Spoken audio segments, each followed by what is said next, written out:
여러분 반갑습니다.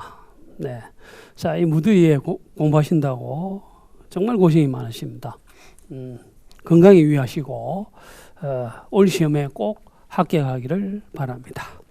자, 그래서 오늘 좀 시간을 굳게 낸 이유는 빈출 지문 중에서도 20개를 선정해서 한번 제가 여러분들 알려드리고자 합니다.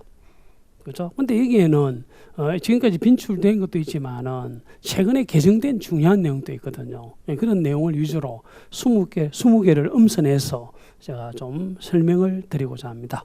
미리 나갔던 자료 40선 중에 반을 제가 발췌를 한 것이 1번을 할 겁니다. 자, 이게 이제 무슨 말이냐면 또 칠판을 잠시만 보면 근데 이게 이제 출제가 됐는데 또 개정까지 됐습니다. 수도권에서 건설 공급되는 분양가 상한제 정책은 옛날부터 거주 의무가 있었어. 근데 거주 의무가 5년 범위 내에서 대통령령으로 정한 기간 동안은 거주 의무가 있었다. 이런 뜻입니다. 있었고 또 하나가 거주 의무만 있는 건 아니고 또 전매도 일정 기간을 제한을 했다 이런 뜻이지. 전매도 일정 기간을 제한을 했다. 그래서 이거 출제가 다 됐죠. 전매 제한은 지금 현행법에 따른다면 그것이 만약에 공공택지일 때는 3년이죠. 3년이 된다. 공공택지가 아닐 때는 1년이 되는 것이죠. 이렇게 되어 있었는데 여기에 뭐가 하나가 신설된 거야. 그래서 거주 의무는 옛날부터 있었던 조문이었는데 입주를 일정 기간에 하도록 되어 있는 겁니다. 입주를. 그 입주가 언제 입주를 하도록 되어 있느냐 하면 최초 입주 가능일로부터 따져서 플러스 3년이 되는 날까지는 입주를 하라. 이 조문이 신설된 겁니다. 노란 게 신설이 된 거야. 그런데 매우 중요한 신설이 바로 토지 임대부 분양주택입니다. 토지 임대부 분양주택이 완전히 신설이 된 거야. 토지 임대부 분양주택도 역시 1, 2, 3이 전부 신설이 된 거야. 이거 역시도 입주 의무가 있고, 입주 의무뿐만 아니라 거주 의무도 있고, 또 전매 제한도 걸린단 말입니다. 이 전매 제한도 걸린다. 이거 중에 하나는 출제될 것 같아, 느낌이. 그래서 입주와 관련돼서는 저건 아까 최초 3년이었지만 요거는 최초 입주 가능일까지는 입주하라 이래 돼 있고 이거는 항상 5년입니다. 거주 의무 기간은 항상 5년이 되고 그리고 전매 제한 기간은 항상 10년이 되는 겁니다. 이런 것들을 잊지 마시라는 거예요. 그게 1번이야. 그게 1번이 되고요. 그 다음에 2번입니다. 이 토지 임대부 분양주택은 그래서 여기 적어놨던 거야. 이 토지 임대부는 옛날부터 출시가 많이 됐거든요. 특이하기 때문인데 그것을 4가지 정도의 지문으로 하는데 엄청 많이 나왔습니다. 그래서 이 토지 임대부니까 토지를 빌려주니까 임대차 기간이 있을 거 아니에요. 40년 이내입니다. 그것이 원칙적인 모습인데 1번 동그라미에서 75% 이상이 계약 갱신을 청구하게 되면 40년 범위에서 갱신할 수 있죠. 그렇게 돼 있고 그리고 또 하나가 원래 이 계약을 맺게 되면 채권이 발생을 하는데 채권은 약하죠. 약하기 때문에 거기 보면 지상권이 설정된 걸로 본다. 이러한 물건을 주버리는 거야. 매우 중요하죠. 지상권이 또 출제가 서너 번 나왔죠. 지상이 설정되고 그리고 토지 임대료 약정이 체결되게 되면 정액을 할 수는 있지만 2년 이내는 못 올린다. 이것도 출제가 2-3번 나왔었고요. 2년이 지나기 전에 못 올린다. 그리고 2년이 지나면 올릴 수는 있는데 20분의 1까지만 올릴 수 있다. 이런 내용들이 중요합니다. 1, 2를 했었고요. 그리고 한 장을 넘기시면 7, 8, 9, 10을 하도록 합니다. 매우 중요한 조문이죠. 그래서 7번이 작년인가요? 개정이 됐는데 7번, 8번 다 개정이 됐던 겁니다. 의무관리 공동주택의 관리주체는 현행법상 그죠? 일단 받아야 돼. 회계감사를 받아야 되는데 다만 다음 연도에는 안 받아도 돼. 이게 무슨 말이냐면 300세대 이상과 300세대 미만을 나눠놓고 300세대 이상일 때는 그 입주자 등의 3분의 2 이상이 안 받아도 되겠다 하는 연도에는 안 받아도 되고 300세대 미만일 때는 과반수죠. 가반수가 서면 동의해서 이거 안 받아도 되겠다 하면 안 받아도 되는 겁니다. 또 출제가 되지. 이게 올해 개정이 된 거예요. 이게 개정이 됐었고요. 그리고 이제 8번이 작년인가 개정이 되자마자 바로 출제가 됐던 겁니다. 그래서 여러분도 잘 알고 있지만 입대위가 개최되면 회의록을 작성을 하죠. 이거를 과연 공개를 해야 될까 할 수 있을까를 300세대를 기준으로 한다는 거야. 그래서 보면 8번이 바로 그거예요. 300세대 이상일 때는 공개를 해야 하고 300세대 미만일 때는 공개를 할 수 있고 이런 뜻이 되는 겁니다. 그 다음 9번입니다. 9번. 9번에 있어서는 안전점검이 되는데 이것도 주관식이 나왔죠. 그래서 안전점검은 원칙적으로 이 공동택 관리법에 따르면 업무관리 공동택의 관리주체가 반기마다 하지. 반기마다 하는데 예외적으로 업무관리 대상인데 그죠? 그것이 16층 이상이 되더라 하게 되면 관리주체가 못한다. 왜냐하면 16층 이상이 되면 시설물이거든요. 시설물법상의 아주 책임자가 책임기술자거든. 이 사람들이 해야 되는 거야.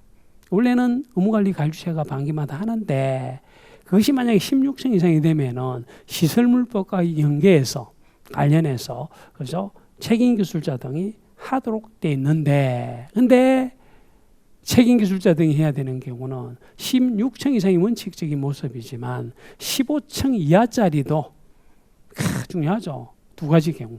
몇 년이 경과되었다? 30년. 주관식 문제 나왔죠. 30년이 경과한 공동택이라든지 또는 재난법에 따른 안전등급을 측정했더만은 아주 안 좋은 C급, D급, E급에 해당되더라 하게 되면 이 역시도 책임 기술자 등으로 하여금 하도록 되어 있다는 점을 알아두셔야 됩니다. 10번은 한 별표 한 5개 해줘야 되지. 이게 한두 달 전에 최근에 완전히 신설된 조문이 되는 겁니다. 1번이 보면 방송법에 따른 텔레비전 방송 수신료는 관리비는 아니고 사용료로 추가가 된 겁니다. 사용료입니다. 사용료. 최근에 이제 정치적인 어떤 논점도 있죠, 이거. 그래서 어쨌든 사용료에 해당된다. 신설.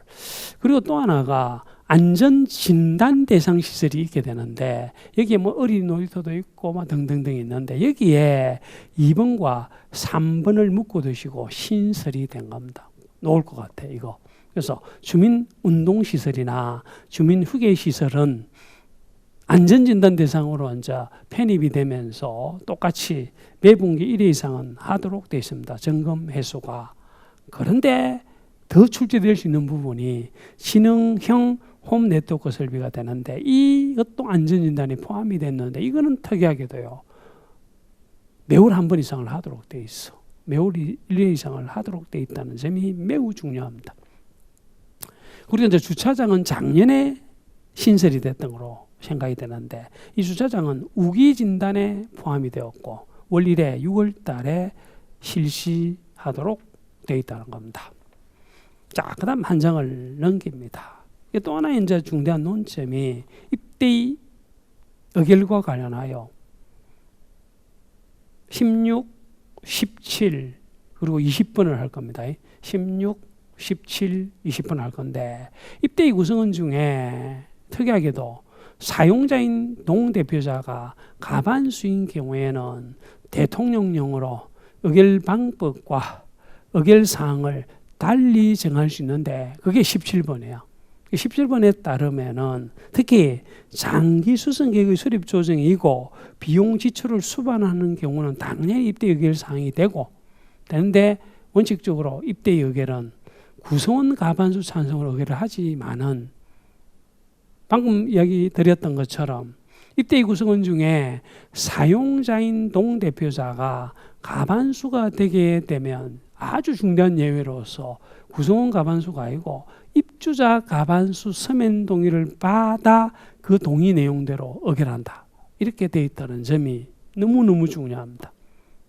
자, 그 다음 또 하나의 예외가 뭐냐면 바로 20번입니다. 20번은 원래 담보 책임 종료 확인서의 작성은 공용 부분일 때 사업 주체와 입대위 회장 간에 체결을 하고 입대위 의결을 거쳐서 작성을 하게 되는데 특별히 잘 보십니다. 특별히 자 거기 적혀놨죠. 원래 공용 부분의 경우에는 사업주체와 입대위 회장 내지는 의무관리가 아닐 때는 관리인하고 같이 작성을 하는데 경우에 따라서는 입대위와 관계없이 가로 속에 입대위 구성원 중에 사용자인 동대표자가 과반수인 경우에 해당될 때는 그냥 사업주체와 5분의 4 이상 입주자가 하자보수가 끝났을 때 공동으로 담보책임 종료항의서를 작성한다. 꼭 알아두셔야 됩니다. 꼭 알아두셔야 됩니다. 20번까지 했었고요. 그리고 이제 23번, 4번, 5번, 7번을 할 건데 23번을 보게 되면 임대주택법은요. 두 가지의 임대주택이 있는 겁니다. 공공지원 민간임대주택이 있고 장기 일반 민간임대주택이 있는데 그 극단적인 차이점이 23번에서 그 공공지원 같은 경우에는 임대 의무기간은 똑같아요. 10년 이상 임대 목적은 똑같은데 장기 일반과 다른 것은 뭐의 제한을 받아가면서 하는 거죠. 임대료 및 임차인 자격 제한 등을 받아가면서 임대하는 민간 임대주택이 이른바 공공지원이 된다. 이 말을 거꾸로 해석을 하게 되면 장기 일반은 임대료 규제를 안 하는 거야. 규제를 안 할 뿐만 아니라 임차인 자격도 제한을 안 하죠. 그 대신에 규제를 좀 하겠다는 거야. 장기 일반 같은 이게 좀 어려워요. 해석상. 그래서 장기 일반 같은 경우에는 임대사업자가 공공지원 민간 임대주택이 아닌 주택을 10년 이상 임대할 목적으로 취득하여 임대하는 민간 임대주택을 말하기는 하는데 가로가 너무너무 중요해. 그런데 이때 투기 방지 측면인지 아파트 가로 무시하고요. 아파트를 임대하는 민간 매입 임대주택은 안 된다. 이게 무슨 말이냐 하면 아파트는요. 시간이 갈수록 그 집값이 내려가면 참 좋은데 올라갈 여지가 많죠. 이렇게 좀 나쁜 의도를 가진 어떤 임대사업자들은 돈을 확 이렇게 이제 마련을 해가지고요. 아파트를 막 매집을 하는 거야. 그래서 10년 동안은 임대를 해요. 임대를 하고. 그 다음 10년이 지나면 팔 수가 있죠. 그리고 임대료 규제도 안 하죠. 너무너무 좋은 거야. 이걸 좀 막기 위해서 아파트를 매입해서 하는 건 안 된다. 이렇게 했던 거야. 아파트를 건설은 되는데 매입해서 하는 것은 안 되는데 단 그 뒤에 또 한 번의 개정이 있었는데 근데 그것이 도시행 생활주택이 아닌 아파트를 해서 매입해서 하는 것은 안 되지만 도시행 생활주택인 아파트를 하면 된다. 매입해서 하는 건 되는 걸로 하는 거야. 이렇게 매우 어렵게 표현이 되고 있는 겁니다. 그래서 아파트를 매입을 하는 임대를 하는 민간 매입 임대주택은 제외되지만 여기서 이야기하는 아파트는 도시행 생활주택이 아닌 아파트를 말하는 겁니다. 그 점이 의미가 있는 겁니다. 그 다음에 25번이 보게 되면 바로 민간 임대주택은 원래대로 하면 주택법상에 주택이라야 하는데 주택이 아닌 준주택 두 가지 내지는 세 가지는 민간 임대주택이 될 수 있는 겁니다. 그래서 이것을 준주택이라 하는데 1번, 2번이 바로 기숙사죠. 기숙사 중에 1번은 일반 기숙사로 리모델링한 건축물 이거를 민간 임대주택으로 할 수도 있고 또 하나는요 아예 임대형 기숙사도 할 수가 있고 그리고 이제 오피스텔은 되기는 되는데 면적이 작아야 돼. 120이하가 되면서 일정한 시설을 갖추었다면 이거 역시도 민간 임대주택이 될 수 있죠. 그리고 이제 자주 나왔으면서 신설된 부분이 27번입니다. 그래서 민간 임대사업자 같은 경우에는 뭔가 좀 부도나고 이러면요. 임대보증금 반환을 하기가 힘들 수도 있죠. 그것 때문에 보증가입 의무가 있는 것이 원칙이에요. 그런데 보증가입 의무가 있는 임대사업자가 보증가입을 안 할 때는 임차인이 좀 뭔가 불안하죠. 그게 임대차 계약을 해지할 수 있다는 거야. 신설조문입니다. 27번. 그 다음 페이지 31, 32, 33, 35를 할 겁니다. 자, 이행강제금이 됩니다. 그래서 건축법에서 아주 자주 나왔던 부분이 허가건자는 위반 건물에 대해서는 예를 들면 건폐를 초과했다, 용적률을 초과했다, 허가를 안 받았다, 신고를 안 하고 건축했다 이러면 그죠? 시정 명령을 내려요.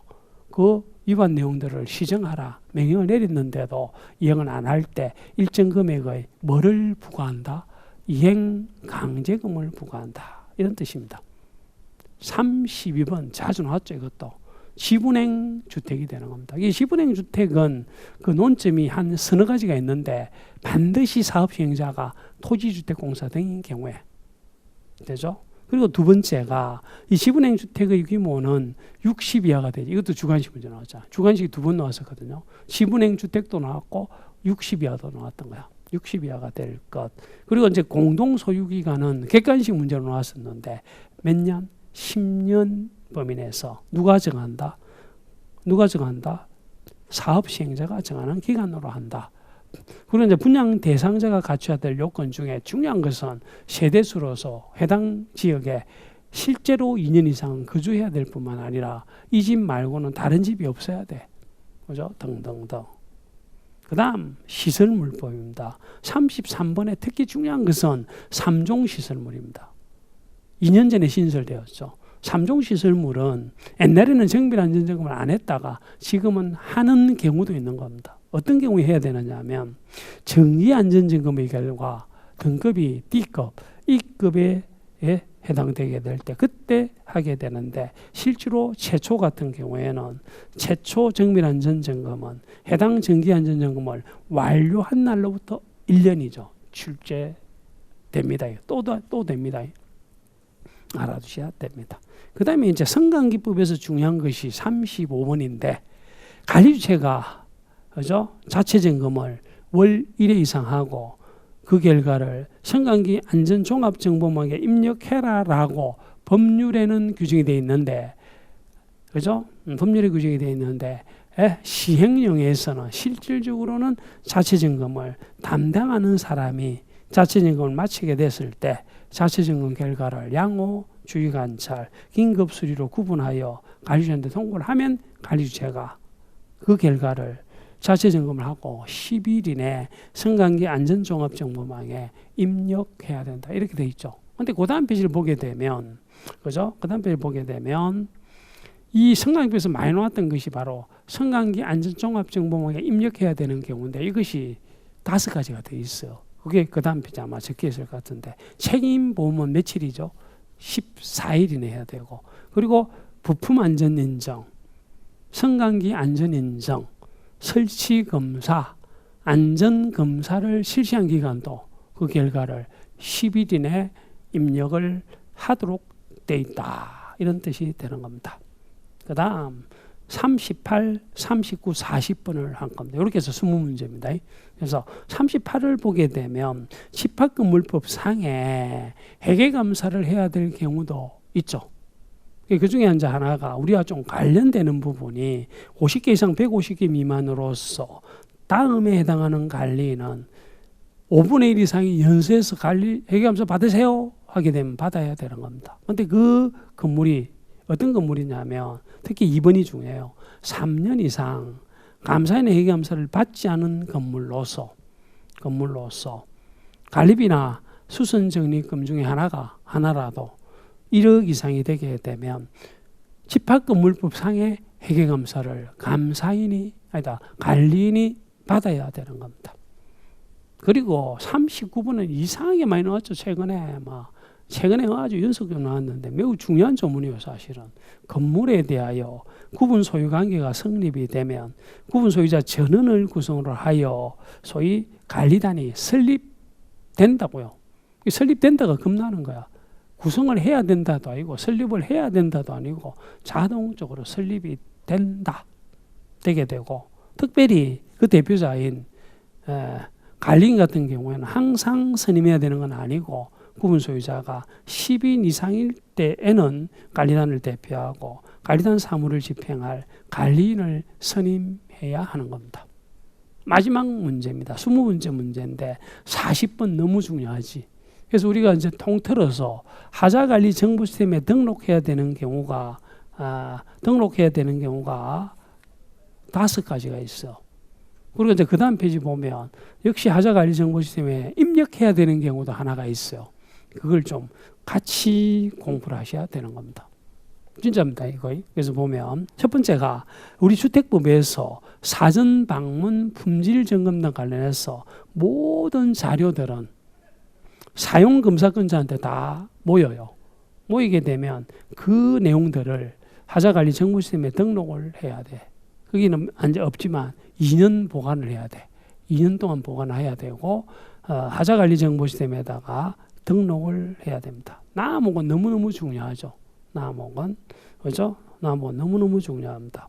공동택관리법에 따르면 하자보수 청구와 관련하여 관리주체도 할 수도 있죠. 그럼 관리주체가 했다면 그 서류들을 그죠? 10년간 청구를 한 날로부터 10년간 보관을 해야 될 뿐만 아니라 관리주체가 하자관리 정보 시스템에다가 다 이거를 또 등록을 해야 한다는 겁니다. 두 개를 했었고, 그리고 다라마를 묶어 두십니다. 이건 전부 사업 주체 의무예요. 그래서 하자 분쟁과 관련하여 하자 심사 결과가 나오게 되면 그 결과에 따라 하자 보수를 한 후에 사업 주체가 그 내용들을 하자관리 정보 시스템에 등록을 해야 될 뿐만 아니라 분쟁 조정도 똑같고 분쟁 재정도 똑같습니다. 그 결과에 따라 하자 보수를 했다면 사업 주체가 하자관리 정보 시스템에다가 등록을 해야 하는 겁니다. 근데 그 다음 하나가 더 있는데 이게 최근에 신설된 거야. 과목을 발표합니다. 공동택관리법 규칙에서 신설된 건데 요거는 시군구청장의 업무예요. 시군구청장은 제출받은 하자보수보증금 사용 내역 신고서와 지급 내역서 내용들을 적어도 다음에 1월 30일 1일까지 국토장관한테 제공을 하는데 그 방법이 어디에 입력한다고요? 하자관리 정보 시스템에다가 등록이 아니고 이거는 입력하는 방법으로 제공하여야 한다. 이렇게 되는 겁니다. 시간이 거의 30분이 딱 됐네요. 이렇게 해서 이제 20문제를 한번 나름 했는데 하여튼 여러분들 건강 유의하시고요. 오늘 강의했던 내용들이 좀 도움이 됐으면 합니다. 시험 꼭 합격하시기 바랍니다. 수고하셨습니다.